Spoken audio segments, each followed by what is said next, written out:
Welcome to the Art of Healing podcast, the podcast that is dedicated to helping you connect with your mind, body, and spirit. This is Charlize, physician and Reiki master, and thank you so much for joining me. I would like to remind you that although I'm a physician, the information you receive in this podcast is for educational and entertainment purposes only. You can find my full disclaimer at my website, www.healingartshealthandwellness.com. If you like what you hear on this podcast, sign up for my weekly newsletter. Check your show notes for more information and for the link to sign up. Thank you.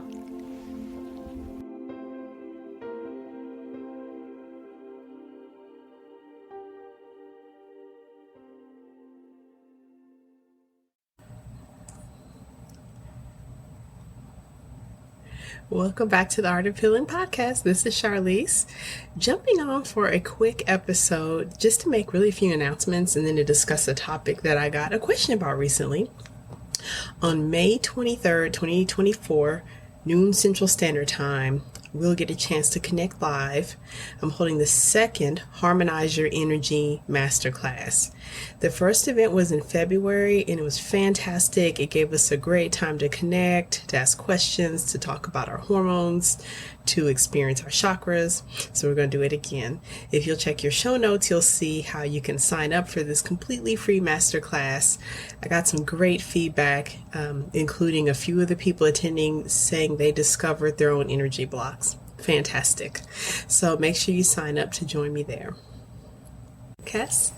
This is Dr. Charlize. Recently, someone asked me about blood sugar, in particular what a normal blood sugar is. A few updates. The blood sugar. I took an accidental break. Was around 99. I kind of forgot. So, but I am back. The podcast will be back every Monday as usual. But until then, enjoy this brief episode that we talk a little bit about blood sugar as being anything less than 100. Part of why I forgot was pre-diabetic if you're 100 webinar called Harmonize Your Energy that went and being really diabetic so well that blood attendees wanted to have another experience of it. However, the next webinar, meaning totally your metabolism is working great and your body can manage your energy, will be on March 23rd, 2024. It's actually a little bit high to be at 99.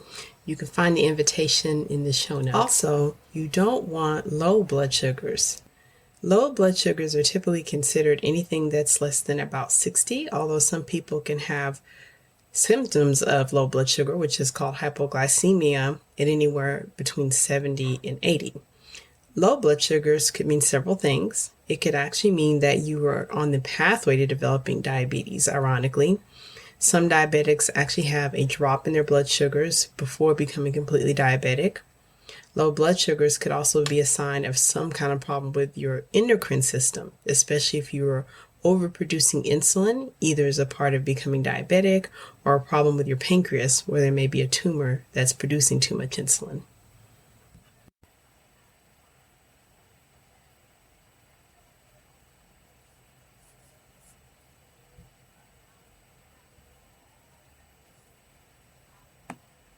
So optimal blood sugars are somewhere between 70 and 90, but it really depends on where you feel you're best.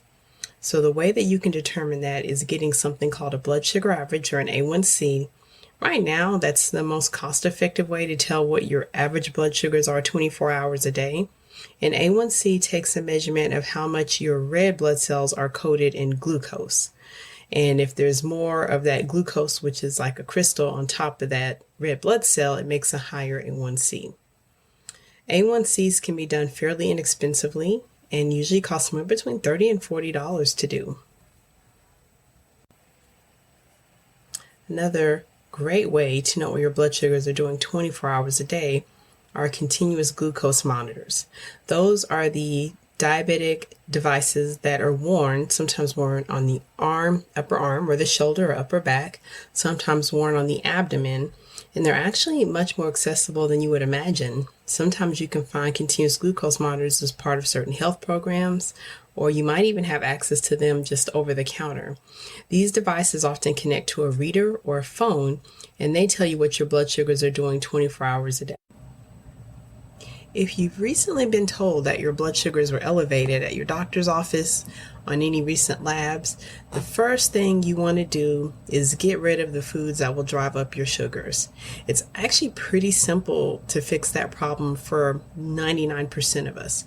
There's going to be a small percentage of people that won't be able to fix this just with dietary changes, especially those that have autoimmune diabetes, type 1 diabetes, which is completely different. But for the rest of us, if your doctor said your blood sugar is over 100 or 120, they're getting worried. Your doctor wants to check your blood work every 3 months now. You want to eliminate refined sugars. You want to get rid of sodas. You want to get rid of candy. The general advice I give patients is if it's something that tastes really, really good and you want a second portion of it, you want to cut it out of your diet. That's because the foods with the highest sugars are the most addictive. The next thing you need to make sure you're doing is getting enough healthy movement. Resistance training or weights is actually one of the quickest ways that you can get your blood sugars to normalize. Walking, more house chores, anything, just make sure you're getting up and getting your blood flowing on a regular basis. If your sugars are starting to get high, you'll feel much better, even if you're starting to feel tired, if you can start moving daily. Then you want to make sure you know what else in your body is out of balance. Knowing your insulin level, even your cortisol level, your cholesterol. There's actually quite a bit of digging that you want to start doing if you didn't get that set of labs done when you got your sugars done. So thanks for joining me for this short and sweet episode. Make sure you sign up if you want to meet live March 23rd, 2024 for the Masterclass Harmonize Your Energy. See you there, and thanks. Thank you so much for joining me for this episode of the Art of Healing podcast. Once again, this is Charlize. You can find out more about me at www.healingartshealthandwellness.com. Did you know I have a blog as well as online courses? Check your show notes to sign up for more information about Healing Arts Health and Wellness. Thank you. Please feel free to share this episode with your friends, family, and loved ones.